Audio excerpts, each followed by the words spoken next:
Bonjour à toutes et à tous et bienvenue dans votre hebdo, le récap de l'actualité de cette semaine.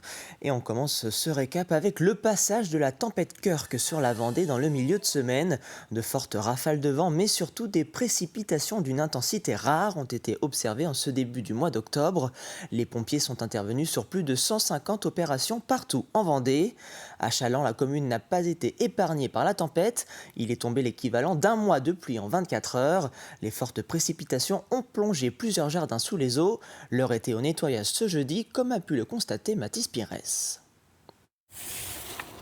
Après la tempête, l'heure est au nettoyage pour Rachel. Sa maison n'a pas été épargnée par les trompes d'eau. Encore aujourd'hui, impossible d'aller dans son jardin. Ah, c'était monté là. Il n'y a plus de jardin. Ah bon, il n'y a plus rien. Il n'y a plus rien. Depuis 14 heures hier, je suis à me battre avec l'eau. Au fond de son terrain, l'eau stagnante monte à plus de 50 cm. Encore ce matin, tout le quartier était encore bloqué. Impossible d'emprunter la route. L'eau condamnait les riverains à rester chez eux. Et oui, ce matin, c'est pas de bottes, on sortait pas. Ah oui, carrément. Ah oui, l'eau là, était jusqu'à hauteur du mur, au pied du mur. Mais ça s'est arrêté, principal. Ça n'a pas rentré dans les maisons. Derrière les maisons, la pompe fonctionne à plein régime pour évacuer l'eau. Mais les services de la commune, à pied d'œuvre depuis 14 heures hier, ont vite été dépassés par les événements. On a fait ce qu'on a pu par rapport aux éléments qui avaient été mis en place précédemment. Et la crue exceptionnelle a fait que ça a fait passer l'eau par-dessus les digues qui ont été mises en place sur les années précédentes et malheureusement qui ont inondé le square Jean Cocteau ainsi qu'une partie de la rue Sacha Guitry. Une zone particulièrement sensible en cas de forte pluie. Ce mercredi 9 octobre, l'équivalent d'un mois de pluie est tombé en 24 heures. La tempête Kirk aura entraîné 132 interventions des pompiers. Vous le connaissez peut-être sous le nom de transport partagé ou encore covoiturage sanitaire.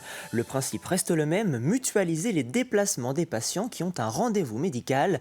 Une pratique fortement encouragée par la CPAM, car si elle a été supprimée pendant la période Covid, elle est de nouveau à l'ordre du jour, notamment pour contrebalancer la hausse du coût de ces transports. Une hausse due en partie à la revalorisation des tarifs prestataires et au prix des carburants. Gilles Chevolot et Marie-Annick Nicolezo font du covoiturage sanitaire. Ils se rendent tous les deux au CHD Vendée et ont pour cela un bon médical de transport. Et pour faire des économies, l'assurance maladie encourage les usagers à faire du transport partagé. Alors le transport partagé, on en a toujours eu un peu. Là, il y en a de plus en plus. Mais comme je vous disais tout à l'heure, il faut que ça soit géographiquement possible.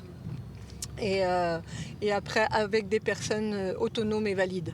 Pour M. Chevolot, partager son transport est une évidence. C'est comme ça qu'il faut faire parce que quand on voit le prix des carburants qu'il faut mettre pour pouvoir aller jusqu'à l'hôpital, revenir, si c'est pour prendre une personne, ça ne vaut pas le coup. En 2023, le remboursement des transports sanitaires avait coûté près de 6 milliards d'euros à l'assurance maladie, qui mise aujourd'hui beaucoup sur le transport simultané pour faire des économies. Un dispositif simple qui ne demande aucune démarche particulière de la part du patient, mais beaucoup d'organisation au sein des sociétés de transport. Dans cette entreprise, environ 25% des transports sont partagés.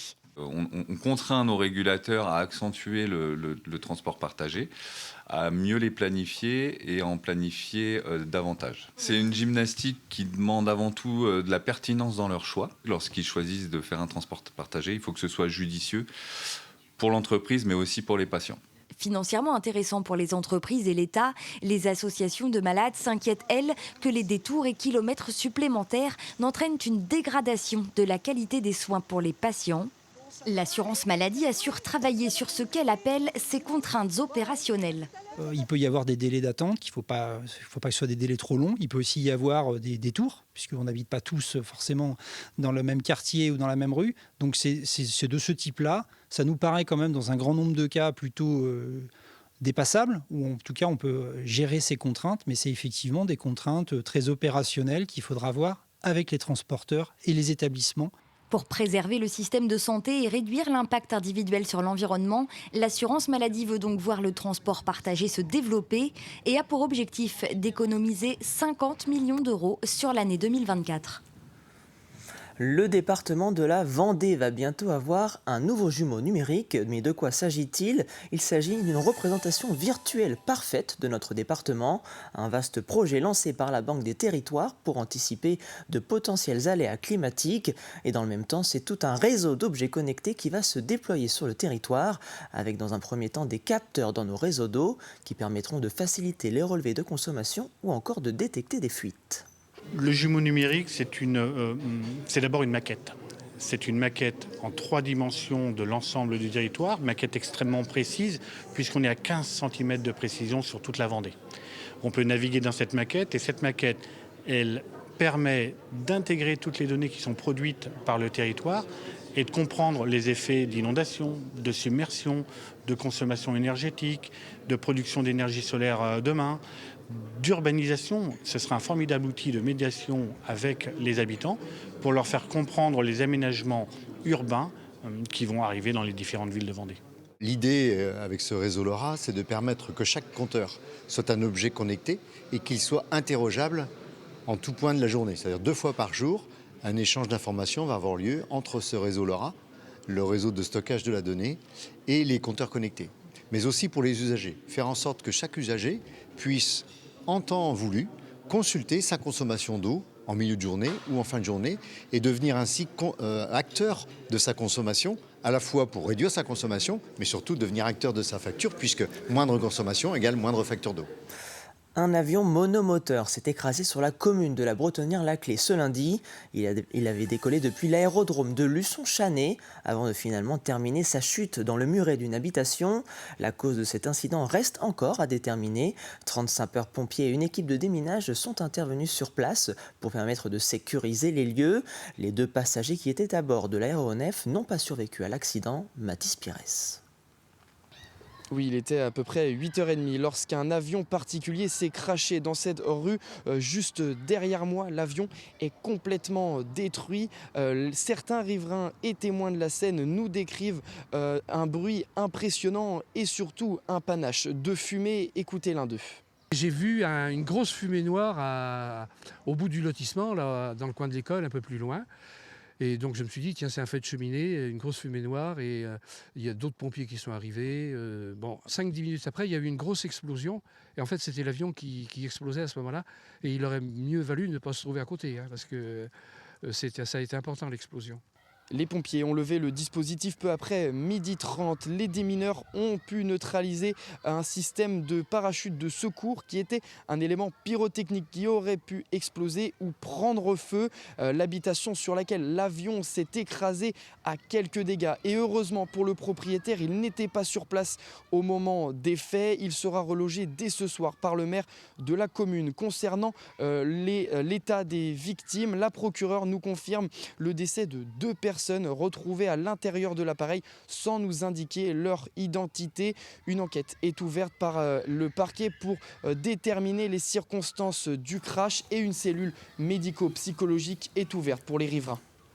À moins d'un mois du grand départ, le Vendée Globe arrive bientôt dans les salles de classe. Son kit junior a été présenté ce mercredi. Il est accessible à toutes et tous via le site internet de la course. Il s'agit de la 5e édition de cette version simplifiée. 72 fiches pédagogiques, des jeux, des cartes sont désormais à disposition des écoles.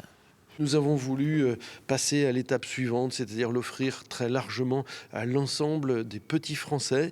Et puis maintenant, cette course devient très internationale, 11 nationalités, 14 skippers internationaux. Et donc, l'initiative nouvelle que nous venons de prendre, c'est d'ouvrir ce site à l'international avec une version en anglais pour tous les enfants du monde. Les 72 fiches donc, abordent un petit peu tous les thèmes, bien sûr les thèmes classiques dont on a besoin dans nos classes, le français, la géographie, la biologie, mais nous allons bien au-delà. Cette chance de pouvoir se déplacer 40 skippers sur 70% de la surface du globe qui est mal connue de nous terrestres, eh bien c'est l'occasion pour les enfants de leur faire découvrir cette diversité biologique déjà d'une part, mais aussi ces événements climatiques, météorologiques, et puis ce qu'est la vie d'un skipper tout seul, en solitaire, sur son bateau pendant 3 mois.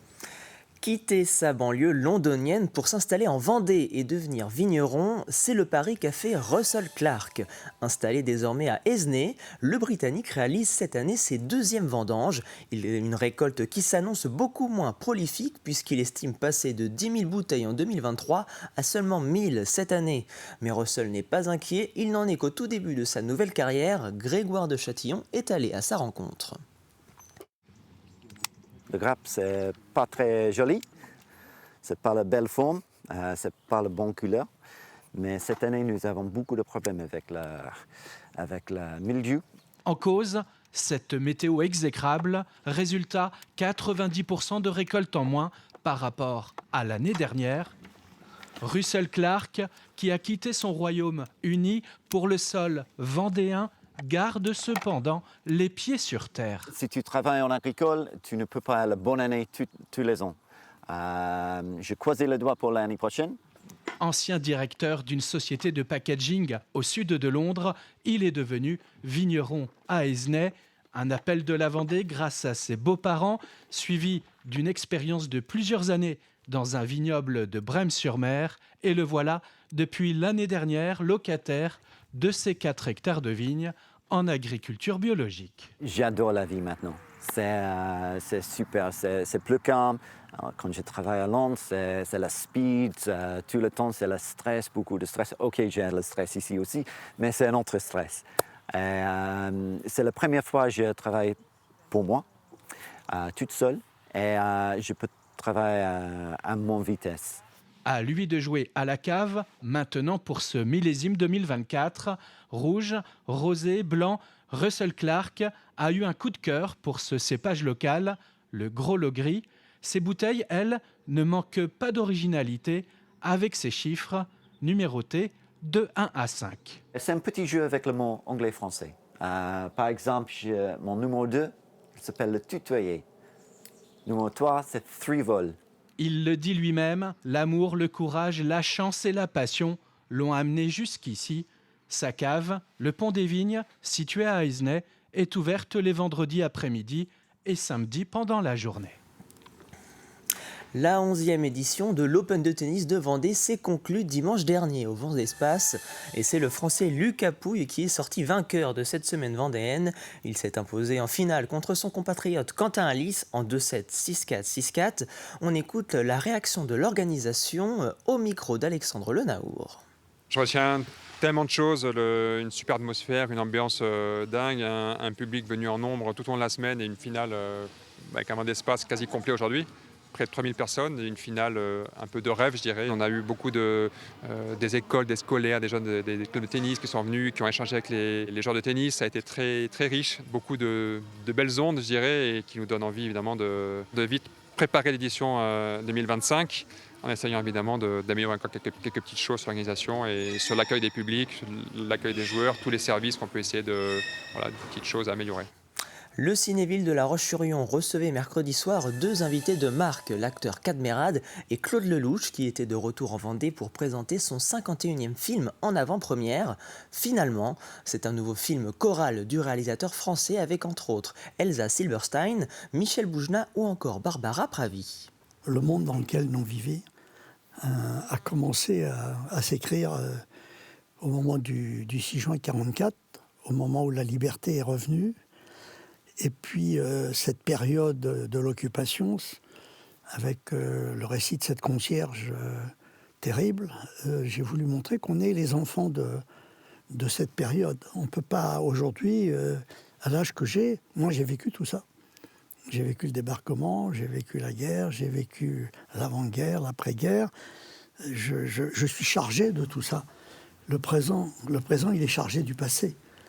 Allez, c'est la fin de cet hebdo. Retour de l'actualité lundi avec Caroline Tronche dès 7h dans la matinale. Je vous souhaite un excellent week-end sur TV Vendée.